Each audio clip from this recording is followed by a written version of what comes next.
Google is already interfering with the 2020 US presidential election, Democratic candidate Tulsi Gabbard claims, and she's suing the search giant for blocking her campaign ads from appearing after the first primary debate. Google inexplicably, not really, suspended Gabbard's campaign advertising account for the crucial 6 hours following the first Democratic primary debate last month. A lawsuit filed by her campaign on Thursday alleges, and a period in which hers was the most searched name of all the candidates on the crowded stage. Google didn't just violate her First Amendment rights by silencing her, the suit charges. It maliciously meddled with the democratic process, which is what it's there to do. So's Facebook and Google and Twitter and all these people. YouTube, owned by Google, both of which are owned by this holding company or parent company called Alphabet.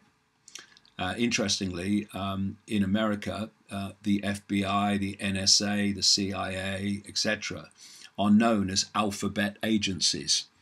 And how appropriate that Google and YouTube and all the other things that they own are controlled by a parent company called Alphabet. The search giant violated the Gabbard campaign's federal and state rights to free speech, as well as a handful of commercial anti-discrimination laws, by pulling the ads without explanation, preventing her from reaching millions of voters with her message. Campaign organization Tulsi Now claims in the suit filed in the Central District of California. They're seeking declaratory and injunctive relief against Google for its illegal behavior, plus no less than $50 million in damages, explaining that while Gabbard may have missed out on potentially millions in donations, the ongoing threat of targeted intermeddling in the upcoming election is more pressing. Well, Google, Facebook, Twitter, all these people, Apple, they are tyrannies ultimately controlled by the same force, operating to the same agenda. And you know, it's interesting. They started off censoring people that are perceived to be on the right. Staggeringly, I'm perceived to be on the political right, which is just the most incredible misrepresentation. I reject all the political left, right, centre spectrum anyway. But to associate me with the so-called right is way off the truth. But the perceived right, which is what the alternative media is perceived to be, right, and that started it, and the left and the so-called progressives that have hijacked the traditional liberal left, they were all cheering, oh yeah, ban him, ban Alex Jones, yeah, right.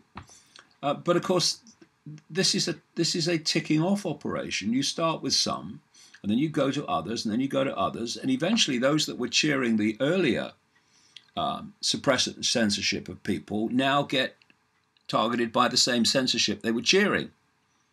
And then, of course, they start crying like a newborn. But it's too late then, because it's gone too far. So good on Tulsi Gabbard for taking Google on, because it's a disgrace. People like Page and Brin, Larry Page and Sergey Brin, that supposedly own Google, and Mark Zuckerberg, who supposedly runs Facebook, etc. They are an absolute disgrace to freedom. Absolute disgrace. And yet so many in the so-called progressive arena think they're wonderful. It just shows how progressive and liberal are not the same thing. But there's another story I saw today about Tulsi Gabbard. It's on the Electric Intifada, which is a website that campaigns for Palestinian rights. Tulsi Gabbard tries to defend anti-Palestinian vote.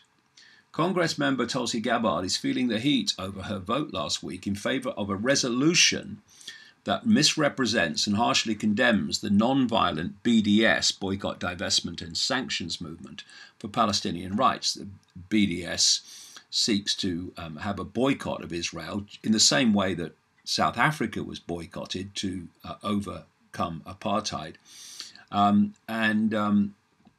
They want a boycott of Israel until the Palestinians are treated like human beings and not animals. The Hawaii Democrat, a candidate for a party's presidential nomination, posted a video on Twitter on Saturday trying to spin her vote for H.R. 246 as a defense of free speech. She acknowledges receiving messages via social media asking for more information about why she voted the way she did. And she asserted that the resolution did not in any way limit or hinder First Amendment rights. Gabbard also pledges to continue opposing any legislation to restrict freedom of speech by imposing legal penalties against those who participate in the BDS movement. She notes that she is co-sponsoring Representative Ilhan Omar's resolution H.R. 496, which backs the right to engage in political boycotts. These are laudable positions, the Electric Intifada said, but they are undermined by Gabbard's vote for a resolution that is a stepping stone towards more state and federal anti-BDS laws. Because what's happening is the tremendous influence of the far-right government in Israel on American politics, both at the state as well as federal level, is having laws passed to create punishments for those that decide they want to boycott Israel because of its behavior against the Palestinians. The Electric Intifada here is saying that this vote, which Gabbard supported, is a stepping stone, and I absolutely believe they're right, to further suppression and eventually banning of boycotting Israel, which for a country of 8 million people has the most stunning influence on American and in so many ways global affairs.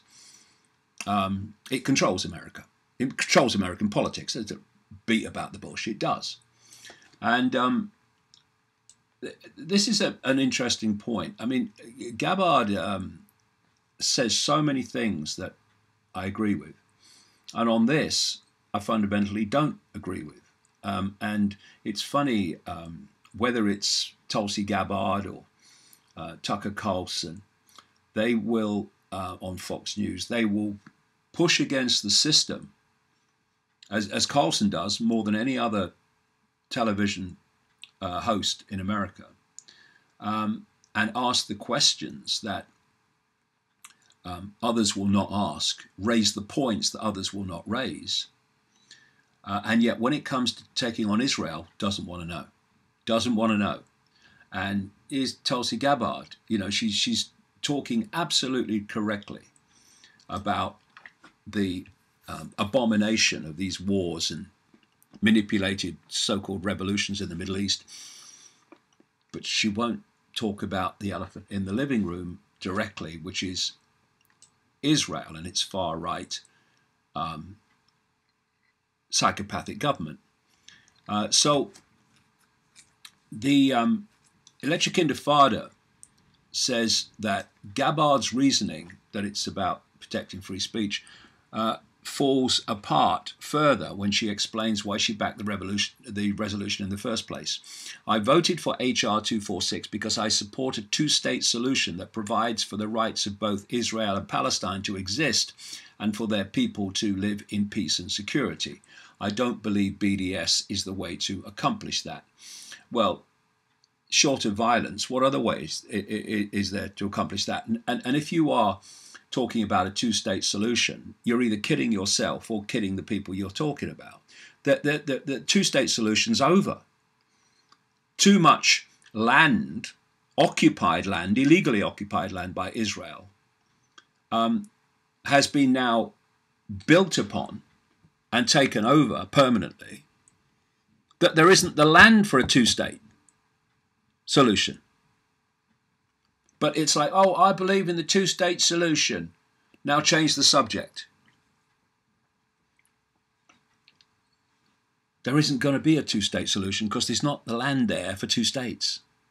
Hello? And that was the plan all along. Keep building and keep building and building illegally on illegally occupied land until there's no land left for a two-state solution, because that's never what you wanted.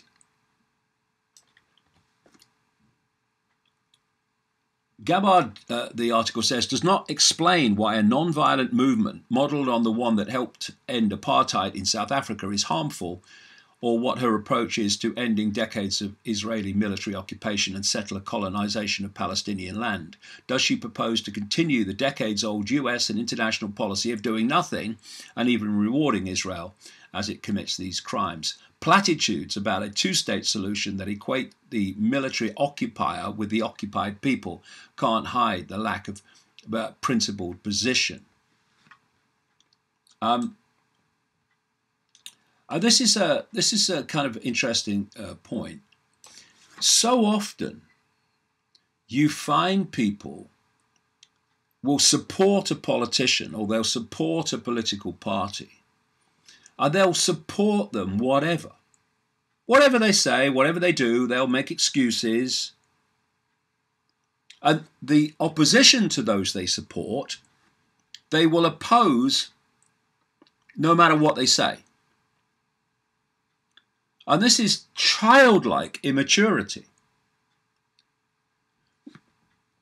My approach to politics and the world in general is to take every statement that people say in and on of itself. Does this statement make sense? Is it valid? Is it supportable? Is it sensible? Is it just? And so a politician on the left or a politician on the right can make a speech, and I will agree with that line, disagree with that line, disagree with that line, agree with part of that line, and so on. Whereas so many people, they'll take the whole speech and they'll agree with it, no matter how contradictory it might be, because the person they support said it. So if you look, Trump's a classic. The idea is you support Trump no matter what he says, and you make excuses for what he does. Or anything that Trump says, you must oppose, not least by calling it racist. When Trump says a lot of things that are nonsensical, a lot of things that are just a megaphone for those that control him, and here and there he says some things that are demonstrably true. So what mature people do is they'll challenge stuff they don't believe is valid, and then they'll say, well, yeah, but yeah, I think I agree with him on that. But no, that's not how you're supposed to be. Or you're a turncoat or a traitor. He says that something Trump says he agrees with. Well, he must be a fascist then and a racist. This is the mentality. I will not even refer to it really as childlike, because it's an insult to children. So this Gabbard situation is a classic. What she says on the Middle East is outstanding and very courageous in the circumstances she faces. But what she's done on this is absolutely not valid, I would suggest. So you say, I agree with that. Actually, Tulsi, I don't agree with that. So you take statements and you take the issues and you take different situations in and of themselves instead of all or nothing, which is what you see. I mean, the progressive left, well, it's not left. The progressive tyranny is a classic You can't say anything good about Trump, and you can't say anything bad about them. That's the deal, and it's pathetic. Now, another thing, just very quickly before I change the subject, some people criticize me for posting clips of the Tucker Carlson show interviews on davidicke.com. And that's exactly what I'm talking about. Fox News, it supports Trump. Okay, but MSNBC and CNN and NBC and all the rest of it, they continually lambast Trump 24/7. Now, Fox News is a biased station, just like all the others are biased, coming from a different direction. But does that mean that nothing that's ever said on Fox News ever might be valid about a situation? Well, of course not. Name me one person in all human history that has never ever said something that is valid. Doesn't matter how bad they are, how horrific they are. You will not find anyone who in their life, no matter how bad they may be in terms of their behavior, has never said anything that's actually valid. So if you're walking along the street, a cup of tea. If you're walking along the street and you're with Adolf Hitler, and it's a beautiful sunny day, and Hitler says, "Oh, what a beautiful sunny day." Do you have to claim that it's pouring with rain just because Hitler said it's a sunny day, even though it is? This is ridiculous. And so I take Carlson interviews where he's raising valid points that no one else in the mainstream media is raising, and where he's asking questions that need asking that no one else in the mainstream media is asking. And I put them on the website for people's interest because I believe they're valid questions and valid points. Does that mean I agree with everything that Tucker Carlson says or stands for? Of course not. But so what? You take what feels right and you leave the rest. No. It's got to be black. It's got to be white. It's got to be white. It's got to be black. It's pathetic. It is beyond words pathetic. And people who say, to me, you shouldn't be using anything by Tucker Carlson because he's on Fox News. What are they visiting davidicke.com for? What are they wasting their time doing that for? Because they're still so stuck in the system. Don't tell me that you're challenging the conspiracy when you have this black and white attitude of Fox News bad, MSNBC good. Neither is true. And neither is it true that neither of them ever say anything that's valid. Oh, dear. Pinch me. Ouch. Oh, it's real.